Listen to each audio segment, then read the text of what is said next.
what you can control. Your grades. Your grades. Shooting lower scores. Play better. That's all in your control. You can't control the strength of the field, really. You can a little bit, but you can't really, you're not going to know who's going to play in a tournament before you get there, usually, or before you apply to it.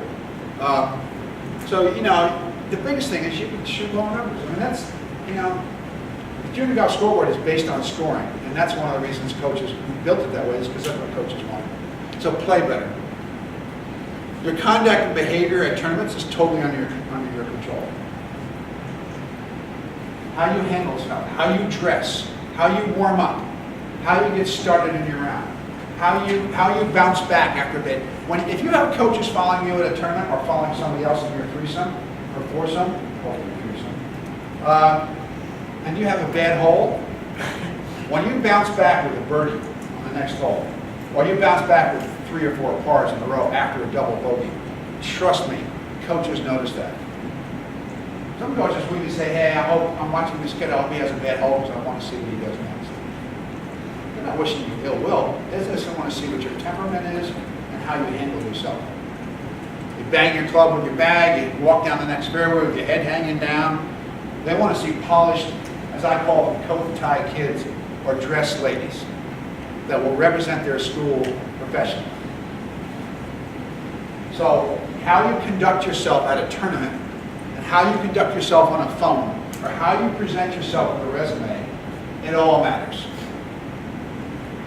It all matters. The University of Pennsylvania coach who I spent 2 hours with yesterday gets 300 emails a year. Buddy Alexander in Florida gets he used to, he just retired, gets 1,500 emails and letters a year. Most top Division I programs get, and you already heard Matt talk about how many he gets, and how many he deals with. So you're up there, just think to yourself, I used to have a box of ream of paper. I used to lay it on the desk, that was this big. And I used to pull it out, they're all triple folded, I used to lay it out. Your resume is one of those in there. So it's not just the resume, you're not just the only one the coach has to sort through. So the more professional you are, or the more prepared you are, the more research you've done, best fit, that will get noticed. Because I can guarantee you, 80% of the other people who are sending stuff have done none of that. They've got Dear Coach, they've got a misspelled address, they've got some template letter that they think is great. They send out 100, forget it.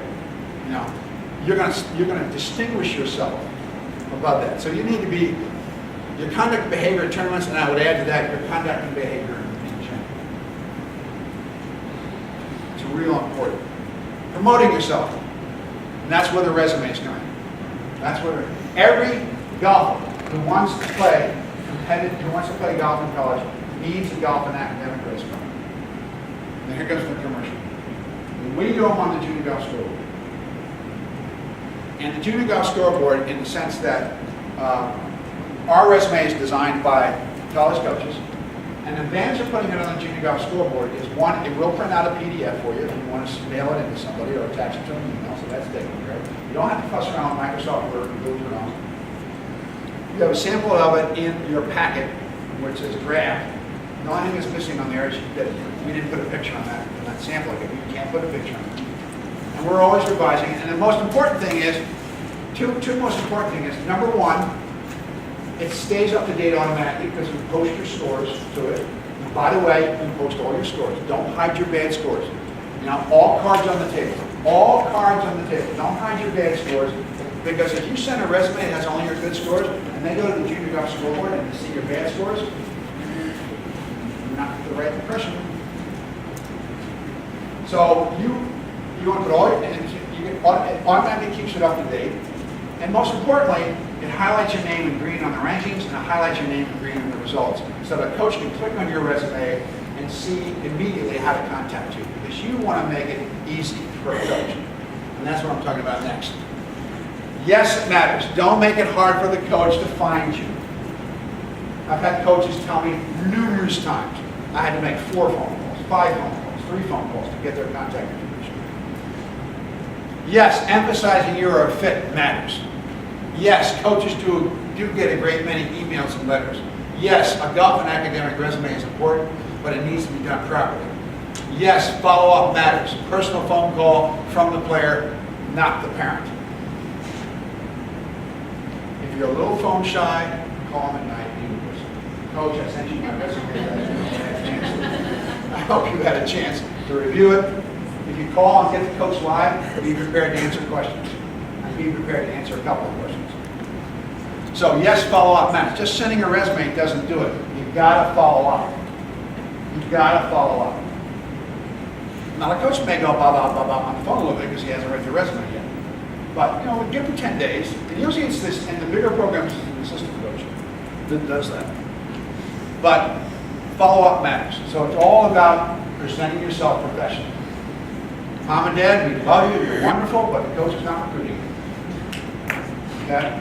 They're not recruiting you. They're recruiting your child. And the child and the young person who does a resume and follows up with it professionally takes time to write a cover letter that's specific to that school, makes a huge impression. Again, you will be outdistancing yourself against 80% of the other kids who are writing into the program. Yes, handshake and eye contact's in confidence if you're doing an unofficial visit, or a coach comes up to you at a tournament, but that handshake you make, or if a coach stands behind you on the range, and you pick up your bag and walk to the tee to start your tournament, you stop and say, "Hey coach, nice to meet you, my name is so-and-so, thanks for watching me." There's nothing wrong with that. Hey coach, it's nice to meet you too. And as long as he doesn't say anything else, he's fine, or she's fine. And I'll tell you what, that makes a huge impression. It makes a huge impression. And ladies, make sure you use a little force with a handshake.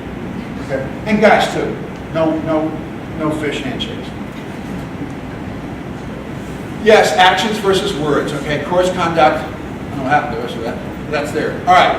So I've talked about being visible, being the right fit for the program in school, and I've talked about the resume. I don't want to go into any. There's some other things you can do, but it's real important. Now I don't care if you did the resume with me. I do, but this is real extreme.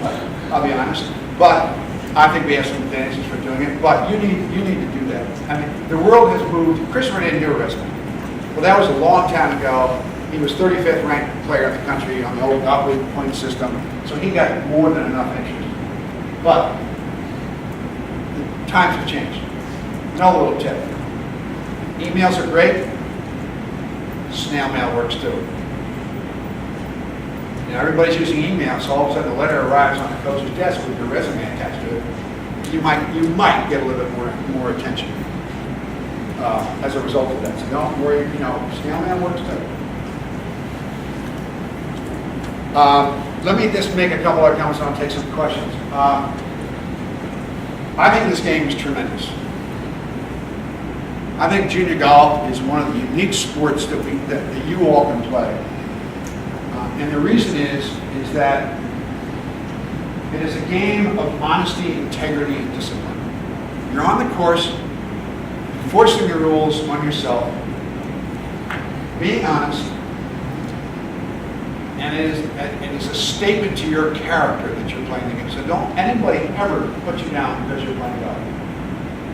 And I know you don't, because you take a lot of pride. But junior golf is unique in that sense. Golf is unique in that sense. It's a tremendous sport. You can play it for the rest of your life. You can be introduced to people, as he was talking about earlier. The people you meet, the alumni you meet, the club membership. It's a fantastic sport. And somebody once gave a saying that I'll leave you with. Take note of the man, or lady, who walks into the woods, and plays the golf as it lies, plays the ball as it lies. For they will serve you well.